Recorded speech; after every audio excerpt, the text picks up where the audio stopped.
Hello all. In this age of 24 by 7 media and several social media channels, there is hardly a dearth of current affairs content for UPSC aspirants. But very often, what is lacking is a cogent and coherent narrative that connects all the dots and builds up a larger picture for the UPSC aspirants. Hence, we at the Unique Academy are starting this series of Unique Panoptic, which will take up exam relevant issues, highlight their background, trace their lateral linkages, and build up the future ramifications so that an aspirant has a larger panoptic about the issue. And the first such issue that we are taking up today is that of judicial reforms. So let us see this issue of judicial reforms. First, let us understand the concept of judicial reforms. Judicial reforms refers to the improving of legal, judicial and infrastructural framework of our justice system to make timely and cost-effective justice available to people. What are the challenges before our judicial reforms? The first and most important challenge is that of judicial backlog. There are right now 3.5 crore cases that are pending before our judiciary. Out of these, 2.25 are actually before the lower judiciary. This shows that there has been a huge docket explosion before our judiciary, which is naturally crumbling this entire system. To compound this matter further, there is the issue of vacancies of judges. As per a document by Law Commission, we need 40,000 judges in India, against which we have only 18,000 judges. Now this naturally is going to have an adverse impact on the functioning of judiciary, which is why we see that the quality of justice is continuously subsiding. To make things even more worse, we have this practice of adjournments in our judicial system.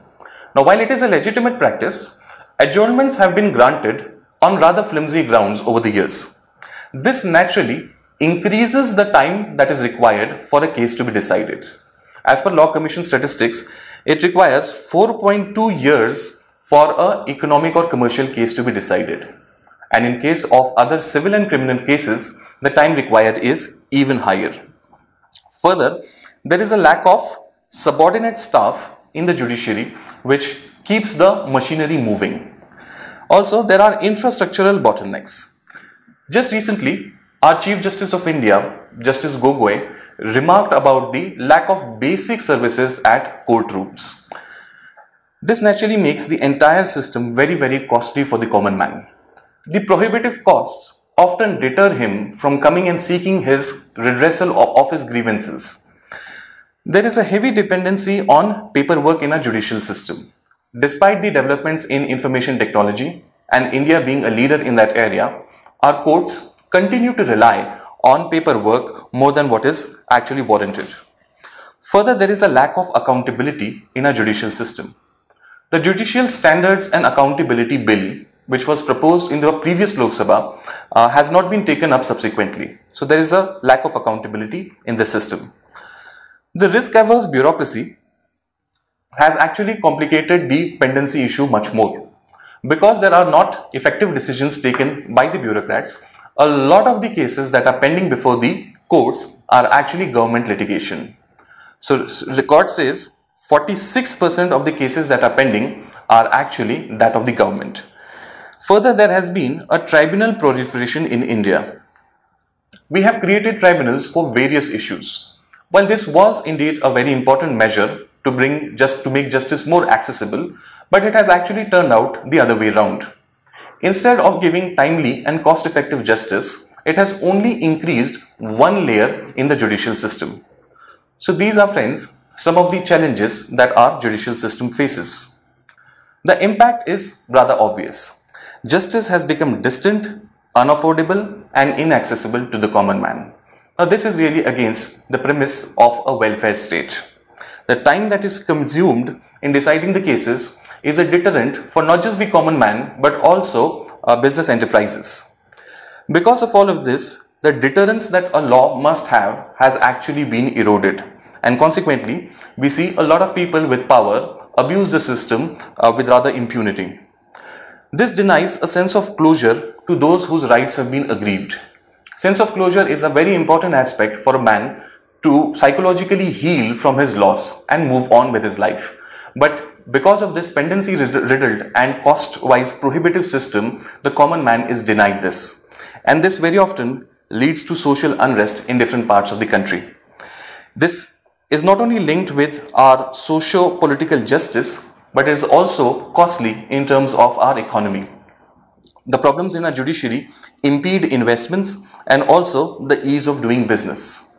As per this year's economic survey, India has lost 52,000 crores because of various stays related to 6 infrastructure ministries.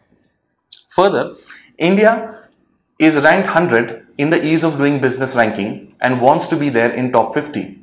And one of the important parameter of this ease of doing business ranking is related to enforcement of contracts. But because of the limitations of our judicial system, our performance in this particular dimension is rather poor and we need to buck up in that area.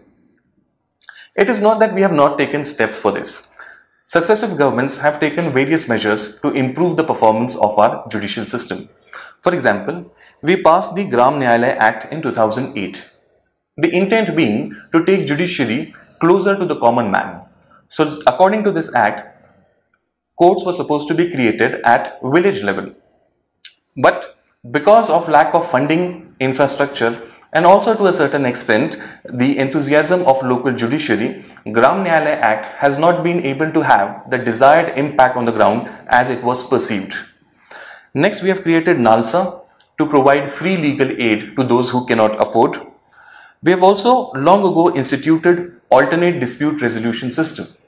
We have the act in place since 1996, but the prohibitive cost of ADR in India has prevented ADRs to become a popular alternative. We have brought in a litigation policy of 2010 to improve government's litigation. System of plea bargain has been initiated. Plea bargain is where a criminal accepts his crime in return for a lesser sentence. So in the process, he gets a lesser sentence, number one. Number two, the time wasted in the case or courtrooms is avoided, and also the hefty fees that he would have shelled out for the advocate is also in a way protected. We have various e-governance initiatives like National Judicial Data Grid or e-courts, CCTS, etc., so that the performance of judiciary can be improved. We have created judicial academies which are supposed to improve the law-related education and also research. We have brought in the National Court Management System so that the performance indices improve. Various states have passed their litigation policies, and the Law Commission of India had earmarked a huge sum of 1700 crores for the improvement of legal infrastructure at grassroots level. So these are some of the important steps which governments have taken thus far. Now let us see what can be done to resolve this problem in our judiciary. Well, we could look at it in two ways. Number one, how can we reduce the number of cases that come to the judiciary? And number two, how can we reduce the existing pendency? Now let us talk about the former one first. To reduce the number of cases coming to the judiciary, we need a new litigation policy. It's a matter of fact that 46% of the pending litigation, that is 3.5 crores or so cases pending, actually are related to government. So a simple way of reducing the number of cases coming in would be to improve on the government's litigation policy to ensure that no frivolous litigation is coming on from the side of the government.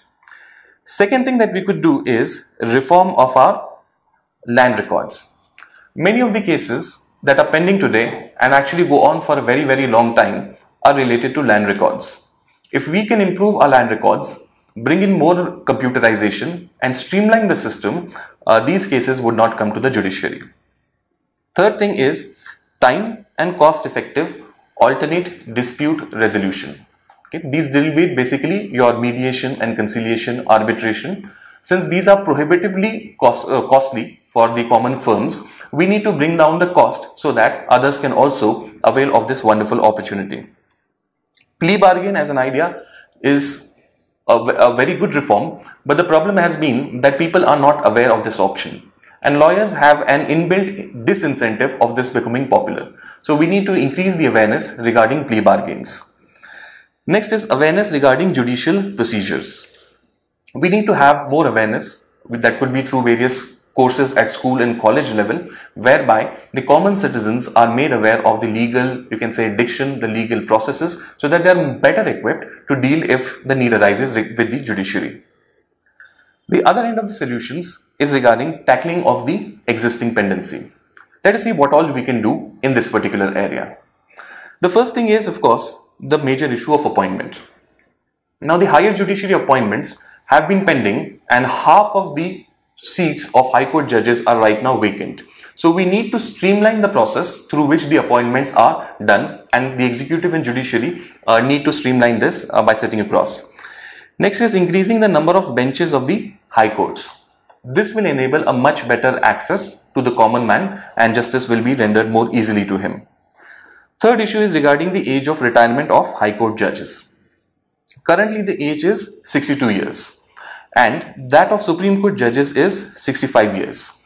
Now, by just increasing this 62 by another 3, that is to the level of Supreme Court judges, we would have seasoned and experienced judges for another 3 years in High Court.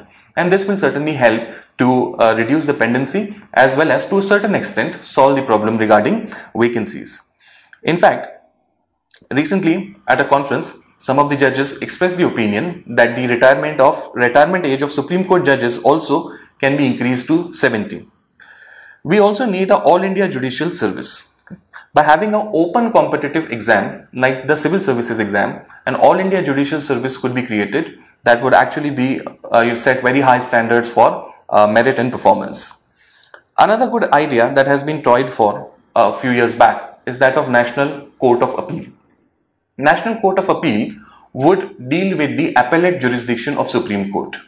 So Supreme Court would be left free to deal with more important issues of its original jurisdiction, like related to interpretation of constitution, center-state relations, interstate relations, etc. And the appellate jurisdiction that comes from the high courts can be tackled by this National Court of Appeal.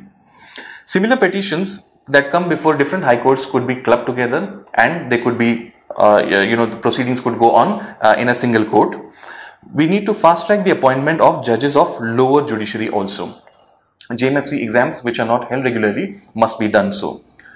Career progression in the judiciary is a little skewed, and because of this nature of career progression of judiciary, talent from the law fraternity does not prefer to come to judiciary. Instead, they rather prefer to go to private sector and practice there. If this career progression is streamlined, then we will have much better talent from the law fraternity coming to the higher judiciary. Next issue is adjournments. Since adjournments have been a major reason for pendency, we need to streamline them. We need to have a cap on the number of adjournments that will be allowed. Beyond this cap, if a party seeks adjournment, there needs to be a financial liability on the party so that adjournments are sought only in genuine cases and not used as a war of attrition. We need to update and refresh the knowledge of judges and also improve our legal education. Similarly, training of court functionaries has been an area which has been neglected. So we need to work on their efficiency also so that the system starts working functionally well. Last is modern case management practices. World over, judiciary in different countries has experimented with different practices. It would be worthwhile to actually study some of these practices and see which of those could actually be replaced in or used in Indian context. This, friends, was the topic of judicial reforms. Thank you very much. Press the bell icon on the YouTube app and never miss another update from the Unique Academy. Don't forget to like, comment and subscribe to our channel. Stay tuned.